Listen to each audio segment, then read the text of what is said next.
first things first, give everyone a background of your career because, you know, I think it's really interesting that you're in this space. It's traditionally a very male-dominated space, which we can get into. But did you always want to be an investor? Like, tell me everything. Okay. So I actually didn't always want to be an investor, but I always knew I wanted to work in startups. And when I think it was 4 years ago, I moved to LA with my old startup. I'm obviously from Canada, which I think we'll touch on. And I went to a networking event and I saw this partner of Lightspeed, Nicole Quinn, give a presentation. And I was like, that is what I need to do. I took a screenshot. I emailed it to my mom and I was like, keep this for me. Like, I want this to be my manifestation thing. Like, I didn't know even about manifestation or goal setting or whatever. All I knew is I wanted someone to hold me accountable to do what I'm doing today. So I'd say it was like 4 years ago that I even knew that venture capital was an opportunity, and obviously didn't come from a Tier A venture fund or an investment bank or Harvard or Yale. So the opportunities were very limited to actually get in. So I've kind of carved my own path and now deploy what a venture capitalist would do at a venture fund, but do it through a syndicate model, and it's really fun. It's incredible. Okay, so I think we need to go back to basics. Yeah. Talk to everyone about the basics of fundraising. Like, what are the different stages? You know, like just like A to Z, because most people don't even know what a syndicate is. Yeah. So first, basics of fundraising, and then we'll get into venture versus angel and all of that. Okay. So I think like basics of raising money is that you want to grow your business and you're at a point where you can't do that unless you take capital from outside of your business. So if you want to go and spend it, you know that if you just go and you put dollars towards marketing or to people or to HR, you will be able to hit a different level of growth than you could do with what's coming in from a revenue perspective. So that's the first thing is you're like, I need to grow and I don't have the capital to do that. So you go out, and this is dependent on, you can raise money at any time in the life cycle of your business. Most often we've seen it, especially in the last kind of heyday of direct to consumer brands, which I'm assuming a lot of the listeners are, not like B2B or biotech companies. They would go out even like pre-idea. So we all know that story of Emily Weiss on How I Built This. She's like, I went and raised $1 million and that's how I launched my first 5 products of Glossier. So traditionally, people have done it pre-revenue, but you can fundraise at any point. And actually, as a consumer investor, I prefer when founders have proof of concept, they have really good unit economics already, there's traction, there's a community that we can measure, and then they actually go out to fundraise. And what fundraising really means is, especially with its equity crowdfunding, because there's different ways to go get money. You can get a line of credit, you can get debt, but we're speaking about equity financing. That is when you give a percentage of ownership of your company to an investor, whether it's a fund or it's an individual, in exchange for capital that you're bringing in based on the valuation of the company. It's going to be hard to go into detail of what the valuation would be, but at its essence is you are giving up a percentage of ownership to take capital into your company to grow that you otherwise wouldn't be able to do without external financing. Love. So I think something that you said, which is, you know, back in the heyday of D2C, people were taking money on an idea and they were getting these insane valuations, raising an insane amount of money. And obviously things have very much changed since then. You know, there have been changes in iOS, which have kind of changed the landscape of Facebook marketing, which back in the day, like that's how companies scaled from 0 to 100 million so quickly. So I'm actually of the belief, exactly like you, that I think that there's a certain stage where it's advantageous for founders to raise, and I think that that should be put off until at least they have like a good proof of concept, because I think if you raise too early, you're going and you're diluting yourself with no concept. You know, you've not really proved yourself, you have no leverage. But what are your thoughts? So I think that it depends, one, on the category. So like we were just saying, beverage is obviously very expensive versus like retail or like another packaged goods because of how expensive it is to make and ship this. So it really does depend. It also depends on the founder makeup. So I don't think there's like, that's the hard thing about even teaching, you know, any sort of equity financing, both to a founder or to an investor or an aspiring, is there's no formula. And this is, I guess, the first hot take I'll say on the podcast, but I really, really, really hate when experienced VCs, some of which I like respect and love, say that valuations don't matter. Valuations absolutely matter. It is, yes, a made up number. It is arbitrary. There is no set formula when you're at like the pre-seed to the Series A, even Series B level. But they matter because, to your point, and this is really important for you to understand when you're raising, when you put a number on the value of your company and you take external financing, you are now setting yourself up to get diluted, so you don't own as much of your business. So that absolutely matters. So investors that say, oh, well, your valuation doesn't really matter right now. Yes, you might only get diluted by 3 to 10%.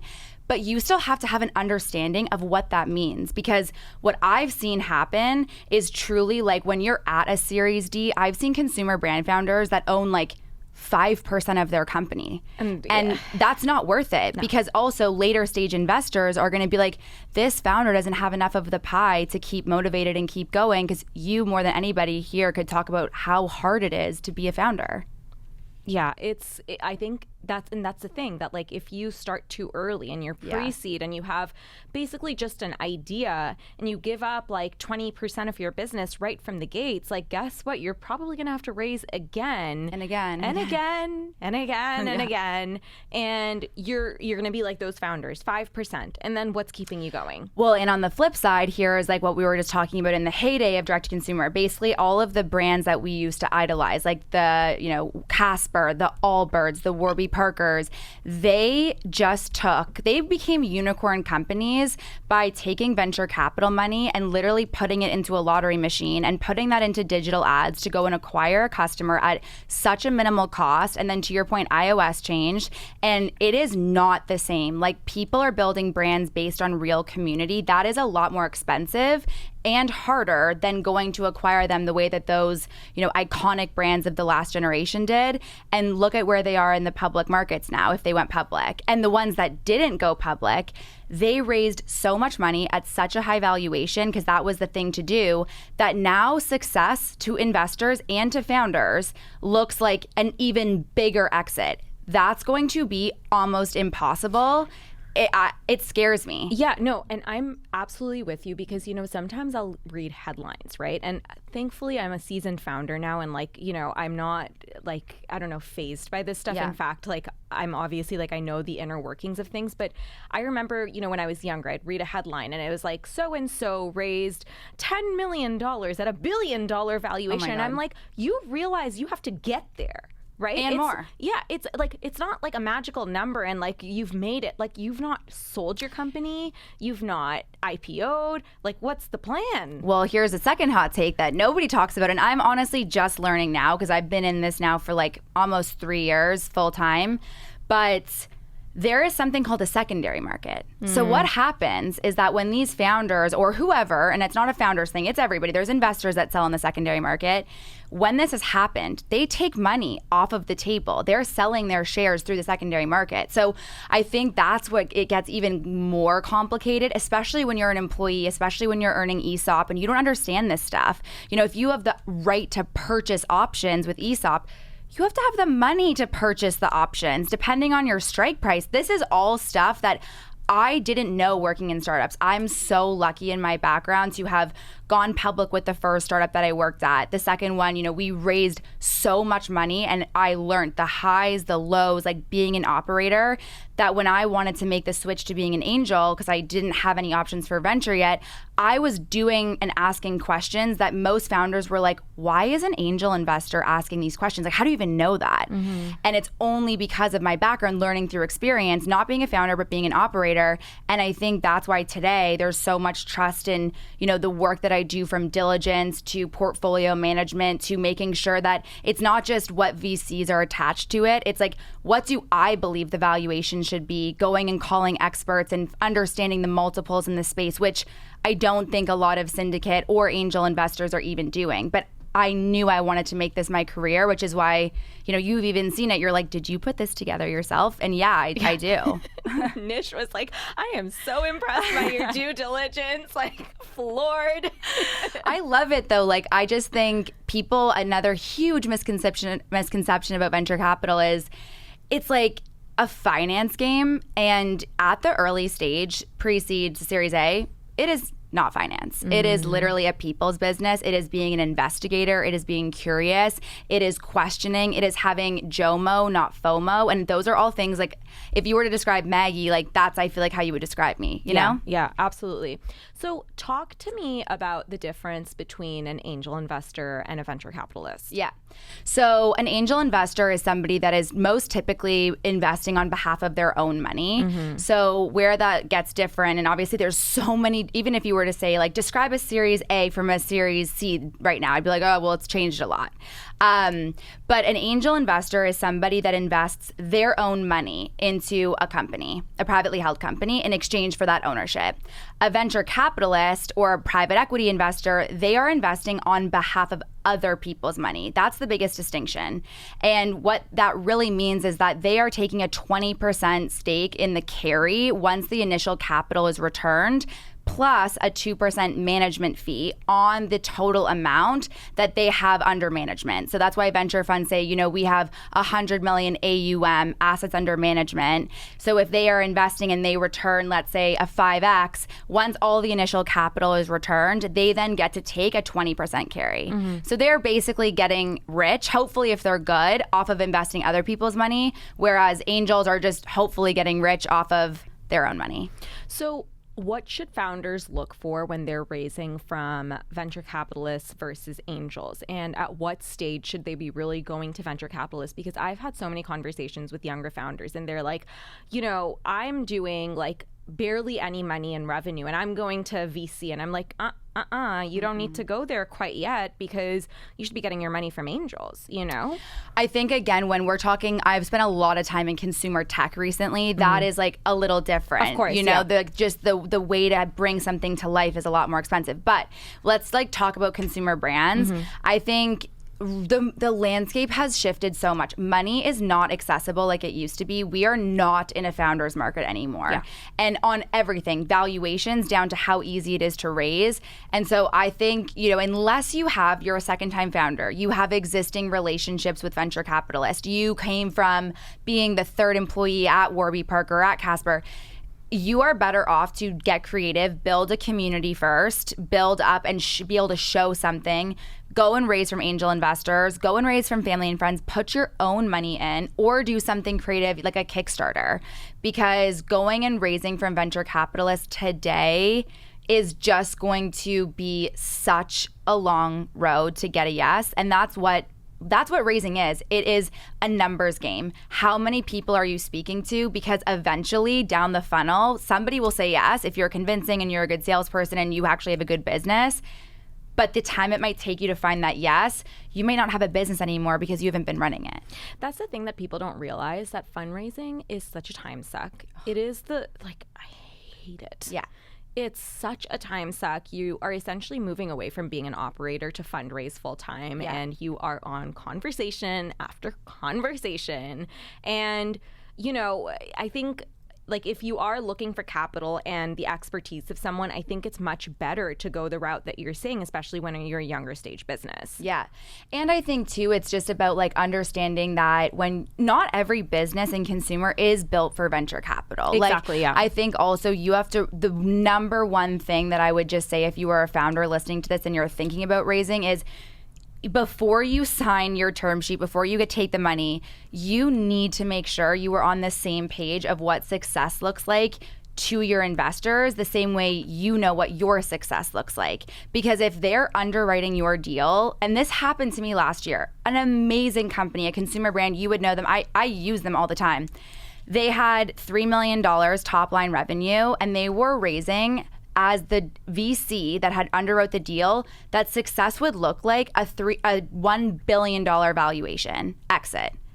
So I was like, how are you planning to get though from 3 million top line to your valuation already being underwritten that you need to have $1 billion exit? I know who you're talking about. Yes. And I was like heartbroken. I'm like, I love this brand. I would love to contribute. Like, I would love to be a part of this mission, but I just don't believe that's what success is going to look like. And don't get me wrong, that was a way more experienced venture fund than I am. But I think that's another problem with VC is like, it is such a FOMO industry, and it's based on like the bros and like what venture fund is leading it. And don't get me wrong, I fall prey to that sometimes too. But you really need to believe in yourself and understand the consumer to be a good consumer investor, that there will be good companies, but not good deals. And that is where founders need to make sure that they are not getting set up to fail. Yeah, absolutely. So I think what you're saying is incredibly important, because I think when founders are going out to raise money, they don't realize that they are getting into a long-term relationship with whoever they're raising money from, which means that it's incredibly important for them to be vetting their investors the same way that their investors are doing due diligence on them. Fully. And that's a whole power dynamic issue that the industry has faced, where it's like, because especially female founders, like they haven't been able to see somebody across the table that looks, talks, experiences the same thing as them. So there has always been this like power dynamic, I think, in this industry where, you know, if you need the money and you're about to go bankrupt, you're going to just take anything, right? And so that relationship and dynamic, I think, based on the industry, I think getting back to an even place will start to shake out. But I agree. It's like, I always say this, it's harder to get a investor off your cap table than it is to get a divorce. And it is so long-term, this relationship that you are getting into. It all obviously depends how much ownership they have in your company. Do they have a board seat? Like, how much actual influence do they have? A $10,000 angel investor is not going to be able to rock the boat. But you just want to make sure everybody that you're bringing in is either strategic, is going to help you, has the same alignment in terms of what success will look like, and then you need to exhaust all of your options to find somebody else if you already feel like there's weirdness before you even actually get into business with this investor. What are red flags that founders should look for? So I think like one of the biggest red flags is when somebody is underwriting your deal to be $1 billion exit as a consumer brand. Like, what company can do that? That is insane. It depends obviously on what industry you're in, because the multiple could be anywhere from like a 2 to a 10x, but like that is crazy to me. I would be like, I don't think that this is realistic, but when you're a founder, you're somewhat delusional. So that's my like biggest red flag. I'm a delusional founder, but there's only so much delusion that's healthy. Fully. And I think that's also like on the flip side with TikTok, it's like, don't get me wrong, like hot, smart, rich baby, but like being delusional to an extent where you're still bringing ration into your decisions and not just leading from like, oh, well, I think I am the next Apple. I've worked at a startup that literally, this is the quote, "We are a forever brand. We are the next Apple." And what we endured because of how much money we raised and at what valuation, it just made all of the good people leave, because as soon as there's that pressure from the top, it's like the culture. And we both know business is people. You don't have good people, you don't build a business. So it's so interconnected. That's what I've really learned. But that's a huge red flag. And I think the other one, to your point, is like when you don't feel like they really want to hear from you about what you're looking for. And it's like, you can just tell that they're smelling blood in the water. There are signs, and you will feel them in your gut when you're like, whoa, I don't feel good about this. Listen to that. And then, like I said, use every person in your network to try to meet somebody else, because if you already have that feeling, it's probably going to get worse. Yeah, I couldn't agree more. Talk to me about, like, and I'm sure we've probably both met founders who have been so incredibly led on. And I'm just like, it like, you just gotta cut it at some point, you know? It's like these fuckboy investors. Literally. It's and it's, you know, it's so hard. It's like, I've probably done that once or twice just because I'm a one-person show. I don't actually have like the same infrastructure that a VC fund would. But, and I wouldn't even say I've led them on. Like, what will happen is that VCs will literally be like, we want this deal. We want to lead. Like, we need this in our data room that's not already existing. The founder will go and like draft up all these reports and like literally be just like on every call, meeting managing partners, doing this, doing that, and then complete ghost. I've never done that.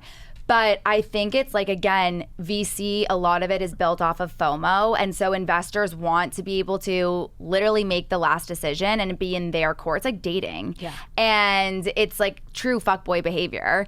But I think that's where, again, you need to be so vigilant through this entire process, keeping a really strong CRM of like, what are the interactions like? How long did they take to follow up with you? All these little things, the same way you would analyze and send text messages to your friends to be like, this is what he said to me after the first date. Like, you need to take that same care when you're raising money to remember what it's like going through a process with them.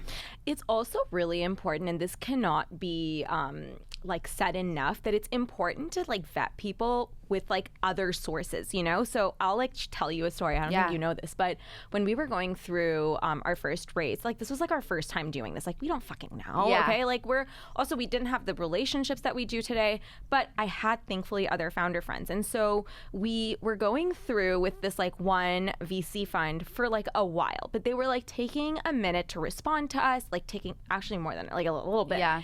And so I called up my friend and she's like a founder as well. And I was like, hey, like, what do you know about them? Like, this is what's happening. And she's like, Sif, I'm going to do my own digging, but I can tell you right now that this is like a really bad sign, because she'd like raised tons, like, you know, just like many times. She calls me back and she's like, they have no money. They have no money. Yes. So this is what they probably were dealing with, is that when you raise a fund, you're like, honestly, this is something people don't know. And just to not to shit on VCs this whole episode, because I obviously also kind of operate like one. But you raise from other investors, right? You're investing on behalf of other people. So what a lot of founders don't realize is like investors are actually in that same like position of trying to go to like institutions, high net worth individuals, family offices to be like, can you invest in my fund so that like I can invest on behalf of you and take that 20% carry, 2% management fee. So a lot of times, you know, you raise your first fund, let's say you raise 20 million and you're going to deploy it over a 2 or 3 year period. And then when you are like, I don't know, maybe a year and a half in, you're like, we've deployed, let's say 50% of the fund, we need to like go and start to fundraise again. What has happened, I don't know when this was for you, but what's happened recently is that VCs, because of the climate to invest, they've also had trouble raising. So they've had periods where they're like, we actually don't have reserves for new investments out of the fund. We only have follow-on based on my portfolio construction. But what they will do is the exact same thing that I do, which is they'll put a syndicate together from their LPs. They'll maybe lower some of the minimums and the term carry, whatever, but they will actually do investments outside of the fund while they're trying to raise the fund. So that's the thing, is like there's just such a lack of communication and like awareness in this industry about all sides that I feel like there's so many misconceptions on both sides. Absolutely. And that's honestly why I started posting on TikTok. No, okay, so actually, let's just sidebar now. Talk to me about TikTok, because I think you were one of the very first people who started posting about investing on TikTok and making it so digestible for everyone. What even gave you the idea to do this? Because now it's fucking cool. Okay? I know everyone's doing it. I'm like, shit. Now it's cool. And like now, you know, everyone loves you. But back then, people were like, what are you doing? There we go. So getting vulnerable here for a second, like I honestly had such a chip on my shoulder. Like I have done such amazing things in my career, but literally with zero recognition. And I think that's where people today are like, it's an overnight success. And I'm like, girl, I've been working for literally 11 years, grinding, like at the office till 2 a.m. I broke off like a 5-year like relationship previously. I literally say I like blew up my life from Toronto when I was moving to LA for the first time. And I gave my life to my job and I had no recognition. And so when I had just left, you know, trying to launch a corporate venture arm for a record label, which ended up doing really well, I was like kind of lost. And I was like, I just feel like I'm working for the man again, even though I'm trying to think I'm working for myself. I'm just gonna take a step back and like let the universe tell me what I should do. And I think listening to listening to who I am is like to bring people together and is to do things as a team. And I find, you know, I was operating as like a solo wolf for so long that when I started posting on TikTok, it was like finally this little sense of community, even though I had like 2,000 followers, maybe not even like 1,000 followers, people were like, oh, this is really cool. I'm learning something. And I was like, wow, like this is really cool because I love talking about it and I'm now connecting with people and I don't feel like a lone wolf. And I feel like finally I'm getting some recognition for the things that I've done to be like, wow, she actually knows what she's doing. And I had never had that before. And so now that it's grown to what it has, and I think a lot of people are like, oh, well, you know, you have all these things working for you. And I'm like, it was not like that for literally 11 years. Like, I wasn't asked to go on one podcast. I didn't even barely, like, I didn't go to conferences. I didn't do speeches. I didn't do any of this stuff. And I think that's what I have tried to communicate through TikTok is like, if you want something, it is not an overnight success. Even though it seems like this in a generation of like, you know, you get famous off of TikTok. But I think the future is these subject matter experts that are bringing their expertise to TikTok and making it relatable and digestible. And that takes time to build. Like, I don't have the experience that I wouldn't have this experience without that decade working in startups and working in corporate. And that's why I think, to me, I'm finding like so much enjoyment from it because it's so much bigger than TikTok. It feels like truly a mission and a movement of like women accepting who they are and not being afraid to walk into their power, to say, talk about money, claim rich energy, claim being hot, claim being smart. My whole life I was taught I can only be one of those things. It's one or the other. It's one or the other. And it's like, fuck that. Like, you can be anything that you want. And yes, it is so polarizing. When I start a video, like, I am hot, smart, rich, people are like, is this satire? And I'm like, why is that so hard for you to hear a woman say that? Like, we need to start letting women feel empowered to be whoever the fuck they want to be and stop putting them in these boxes. And if that, like, I get chills because if that's my life's mission versus the actual investing side, that feels like so much of a bigger plan for me than like what I initially set out to do on TikTok, which was for my own recognition. Yeah. I mean, what you're doing is incredibly important, right? Because I mean, it was the same thing for me, right? And I don't think I've ever said this on the podcast, but like growing up, like, people would call me a bimbo, right? Like, all the time. And I was so underestimated my entire life. And I just had this fire in me where I was like, I'm going to prove myself. Yeah. And I'm not going to do it dressing in sweats. I like to look the way that I do. And I'm proud of everything that I've accomplished, but it doesn't mean that I have to diminish like my looks or pretend that I don't like looking hot, you know? Like, it's fine to be both. Fully. And I think even like we as women are even afraid to claim being hot. Like, I've also said, like, in my head before, I'm like, don't say you're pretty because like then people are going to think you think you're pretty. And it's like, why is that so bad? I remember this so distinctively well. There was this girl in high school. We weren't that good of friends, but I really respected her. And she posted this thing, and it was very like off the cuff that she would do this. And it was when everybody was starting to selfie and whatever. And she was like, I love when you selfie. And you know why? It shows me that you love yourself. And it might be for another reason, but let's like embrace people loving themselves. Why do we want people to feel bad about themselves, especially in today's generation?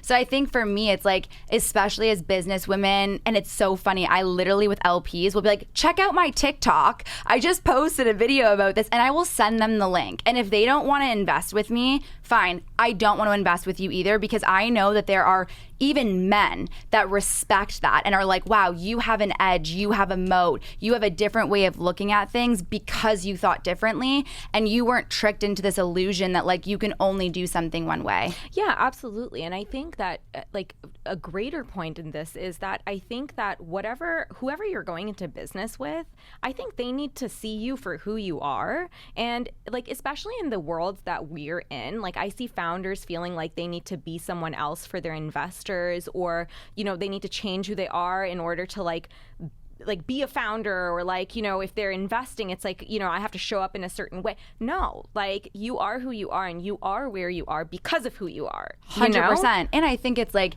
my biggest, whenever someone's like, what's the one key to your success? I'm like, honestly, it is being a mirror. Like, it's knowing went to your point, you were like filming the podcast, like you're high energy, you're bringing that side. And then there's a side of you, I'm sure, that's like behind the computer screen, you know? So you know when to turn things on. Like I'm not going to go into raising like, let's say an anchor LP of $5 million. Hot, smart, rich, baby.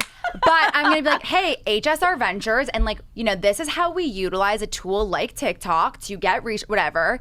And it's, you know how to move and let things work for you, but you are bringing your authentic self to work, which I have shied away from for basically up until I started posting on TikTok. Yeah. Yeah, I mean, it's really, really important. Okay, so what about for someone who's wanting to get into angel investing? How and where do they start? So you have to be an accredited investor to do like angel investing in its most traditional sense, which the SEC has a rule of guidelines. I'm not going to try to repeat them here because I'll probably mess them up.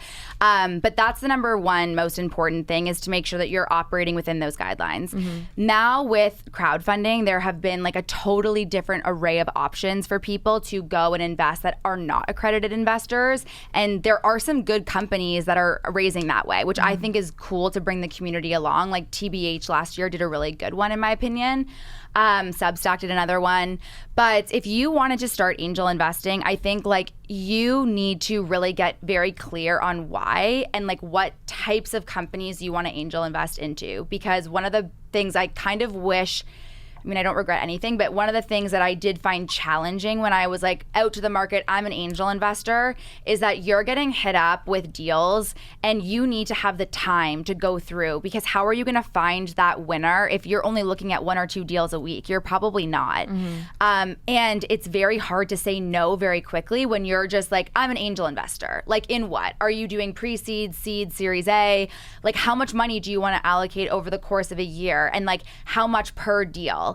And then you have to understand industries. Like, do you want to really focus on beauty? Do you want to focus on wellness? Do you want to focus on retail? And why? Do you offer an advantage? Because if you're going to try and do it yourself, think about everything I just said and now add that into your existing life, especially if you're already a founder. Mm-hmm. So what I've done, like, you know, you have even experienced this, is I was doing the same diligence I used to do in a corporate venture seat. And I was doing that for my own angel investment check, which ROI doesn't make sense. What I started doing was like, okay, I'm going to raise money on behalf of my own money and other people's money, do all of the diligence for them, go through, I get like 50 pitch decks a week. I'm talking to VCs on the phone all the time about like, oh, are you leading this deal? Oh, I would love to come in on that with you. And then I do all of that work on behalf of founders, creators, investors. They obviously have the final say, which is like a great world. It's the same way I explain like, you know, buying art. I didn't go to galleries and was like, I'm ready to buy art. I had no clue. I went to an art advisor. She was my best friend. And I was like, I want to start investing in art. Here's my budget for the year. Here's how much I want to spend. Here are the things I like.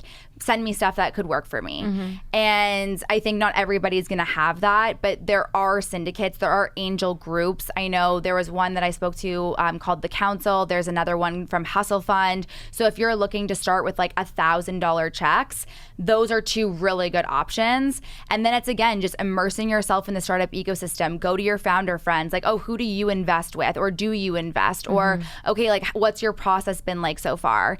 And if you are a founder and you have that ecosystem already into the startup world, going to your friends' companies or like the companies that are hitting you up for advice, and if you're passionate about it and you align with the mission, see if they'll take a check from you. Mm-hmm. And then get your feet wet. Start advising. Get equity. And then you'll kind of learn it as you go.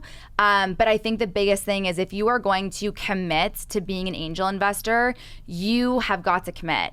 And whether that looks like, you know, finding the team that's going to do it for you, or it's like you are going to brand yourself as an angel investor, you got to know it's not something like passive. If you want to make money from it, mm-hmm.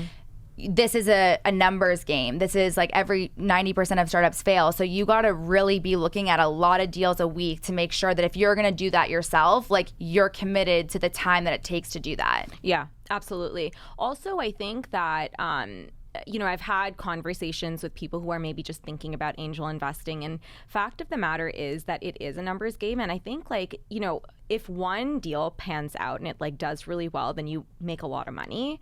But you kind of have to like angel invest knowing that like, okay, like I may not see this money again. Fully. And I think you have to be aligned with the mission. Like that's what I talk a lot about is mission. And so my new investment thesis is very mission driven. Like I kind of was like agnostic consumer. I had done like investing in a record label. So I was like working with like artists, and I was just very like anything will go. And then now it's like I am aligned to, I think being a woman is incredibly difficult, especially as you evolve in your role throughout society. So when you go from being, you know, a single woman to a domestic partner to a house manager to trying to become a wife and then trying to have fertility, you become a mom, you're dealing with education and caretaking and you're building a business and all these things, women need help.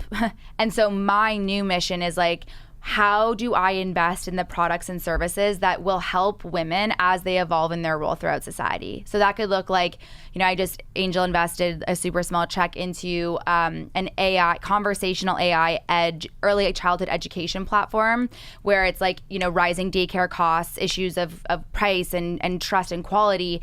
Now you can literally give your kid a one-to-one almost educator where they can be learning from AI versus just Miss Rachel that is not actually teaching your kid anything but is keeping them entertained. So that's where I think when you are angeling, even if that doesn't pan out, I feel really good about the mission of like empowering a female founder to build the problem that she was facing. And if it doesn't work out, at least I like learned a ton, got investor updates, and now I'm like, okay, on to the next one. And then hopefully it does pan out. I want to talk about investing for non-founders, okay? And I know that you had done a TikTok on this, I think it was like months ago, where you talked about like how you made certain financial decisions and like the questions that people should ask within their career in order to have like build their wealth. Yeah. So talk to our audience about what they should be looking for, how they should kind of go about doing things. So you mean like when they're saving up their own money to start angeling? Yeah. Yeah. So and like even just like the ESOP things that we were talking about. Yeah. I think like I just made a very conscious decision, and like literally I'm working on this right now, but one of Hot Smart Rich's slogans is going to be like act like an owner even when you're not an owner, because that's what I always did working in the startup environments I was in, was like I always had equity. I never once worked at a startup without equity. It just to me was like, what am I doing all of this for? I also just like made a really conscious decision. I think when I was like 25, I worked at Salesforce, started my career. I got stock and I was like, holy shit, this is what stock is. Like, this is amazing. Renovated my bathroom with the stocks. Like, it was crazy. And so when I was like 25, 26, I was like, I want to start putting money away and stop spending it on purses and watches and all these things that I could be buying. And don't get me wrong, like I still like the odd thing here and there. But I just made a very conscious decision to be like, I could spend it on X.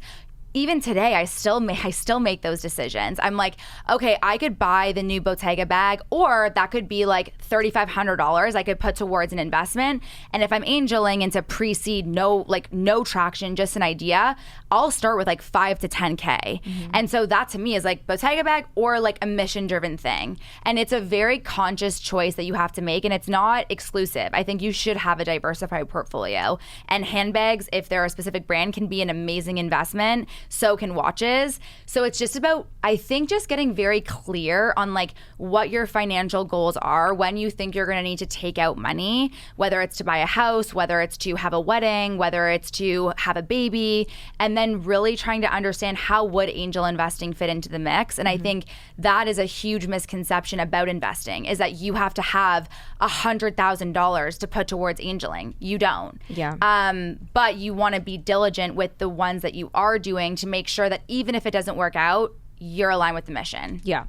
What is the minimum check size? Like, I know that we said like even $1,000 you can do something, but if you are working with like a syndicate or like someone like yourself, like what kind of minimum check size are we talking? So I think for like each syndicate lead will be totally different. Like I know some that will do like 5,000, 2,500. I think it also depends on how strategic you are. Like if you can offer a ton of value and you're just like, listen, I don't really angel invest, but I have like crazy stuff I can line up for them with distribution or with marketing advantages. Syndicate leads like should understand that and take your money. But I think that's where like there is that differentiation between like angel groups where you can invest like that $1,000. Personally, with my syndicate, there is a minimum check size. Usually it is like 10,000, just because if I'm raising, let's say $500,000, well, it's going to take me a lot of people with $1,000 checks. And so that's when I was like, I'm going to democratize the education for people on TikTok so it's for everybody. But I'm still running a business at the end of the day. My goal is to do something beyond being a syndicate lead one day.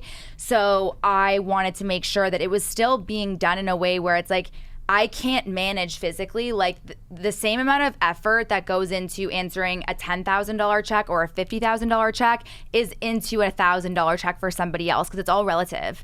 And so I think it's just about exploring, getting questions answered, talking to people, and then just being honest. Like it's not embarrassing if you're like, I only have $10,000 to invest this year. I want to do 10 deals just to learn, get investor updates, do $1,000 into each company.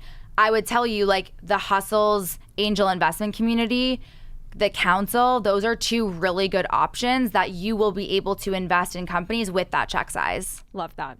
Okay, audience questions. Okay. When you invest in a company, what value are you bringing into it? Like, what's your role in it?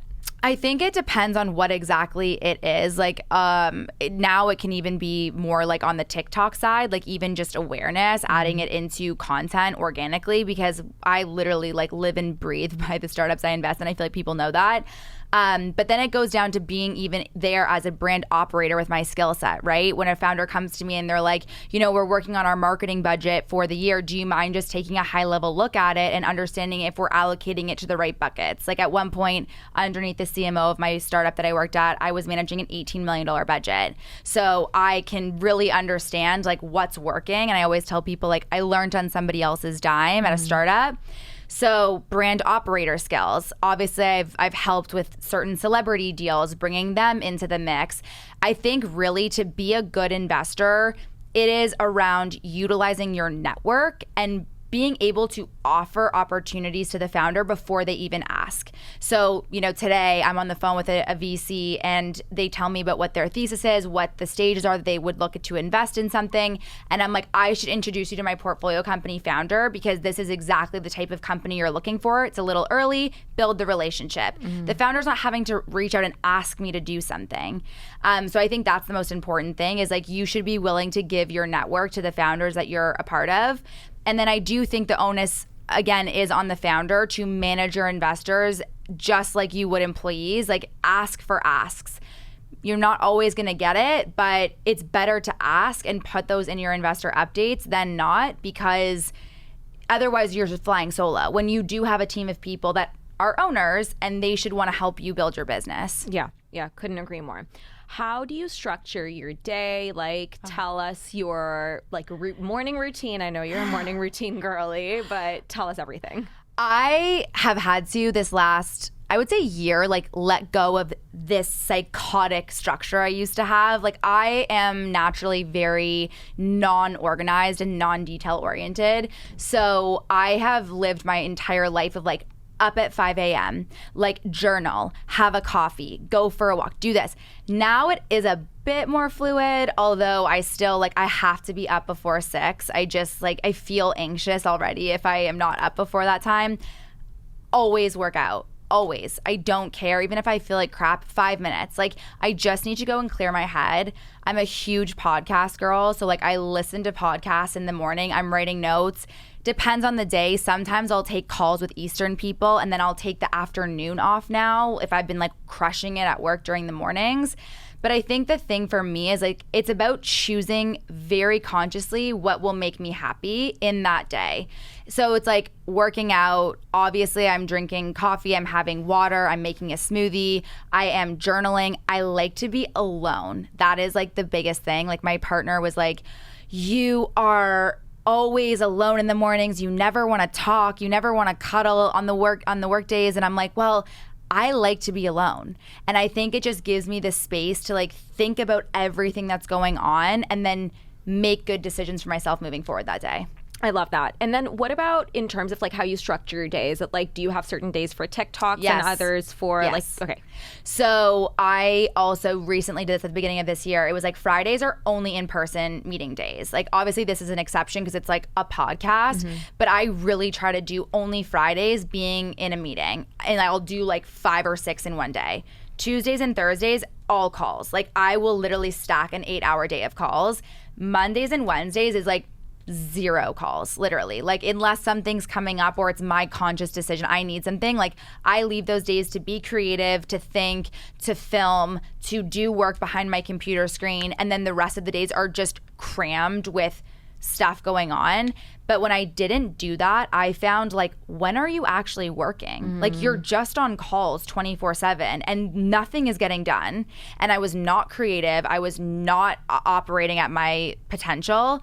And so I made that switch in January and it has completely changed like my entire life. Yeah, I'm with you. I think you need to also manage how many calls you're on. Like otherwise, I mean, I've noticed this obviously as the company grows where it's like everyone needs your fucking time. And I don't have time to give to everyone. I'm sorry. No. And even like the thing that breaks my heart is honestly like the amount of people that reach out to have a phone call. I would love to, but I think people don't recognize the volume that it happens at. And I've been on the other side where I'm reaching out to like my, you know, dream girl career crushes, just wanting a phone call. And I would love nothing more than to do that.